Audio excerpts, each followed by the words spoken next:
இன்னைக்கு திங்கக்கிழமைம்மா நைட்டே எனக்கு வந்து ஞாயிற்றுக்கிழமை நைட்டே கால் வலி வந்துடுச்சு. ரொம்ப முடியவே முடியல எனக்கு. காலைல எழுந்து அப்படியே பொறுமையாக எழுந்து போய் உக்காந்துட்டேன். என் பெரிய பொண்ணு சமையல்லாம் முடிச்சு சின்னவளை ஆஃபீஸ்க்கு அனுப்பிச்சிட்டு அதுக்கப்புறம் சுடு தண்ணி வச்சு கொடுத்து ஒத்தரம் கொடுத்தா. அப்புறம் திருப்பி என்ன பண்ணேன், சுடு தண்ணி ஊற்றி அது மேலே வந்து ஐஸ் கட்டி வச்சு நல்லா ஒத்தரம் கொடுத்துன்னு இருந்தேன். 2 வாட்டி 3 வாட்டி கொடுத்த அப்புறம் கொஞ்சம் நேரம் நடந்தேன். ஒத்தரெல்லாம் குடிச்சிட்டு கொஞ்ச நேரம் படுத்துருந்தம்மா. அதுக்கப்புறம் எழுந்தேன், சரியாயிடுச்சு கால். அப்புறம் என்ன பண்ண, குளிச்சுட்டு வந்து சாமி பூஜை வர பண்ணலாம். அது ஒரே மனசு கஷ்டமா இருந்தது.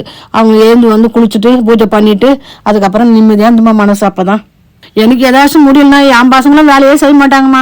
என் கூட இருந்துன்னு உக்காந்துக்குன்னு எப்படி மகுதுன்னு கேட்டு கிடப்பாங்க. என்னால் முடியலனா கூட நான் எழுந்து தெய்வத்துக்கு விளக்கு ஏற்றிட்டு தான் நான் எந்த வேலையும் செய்வேன். அந்த தெய்வம் தான் நம்மளை கைவிடாமல் என்றைக்குமே நோய் நொடிந்தாலும் ஒரு காப்பாற்றுறதுக்கு அவள் தான் நமக்கு. இன்னைக்கு பூஜை பண்ணுறதை தவிர எந்த வேலையும் செய்யலம்மா. அவ்வளோதாம்மா. வணக்கம்மா, நாளைக்கு சந்திக்கலாம்மா.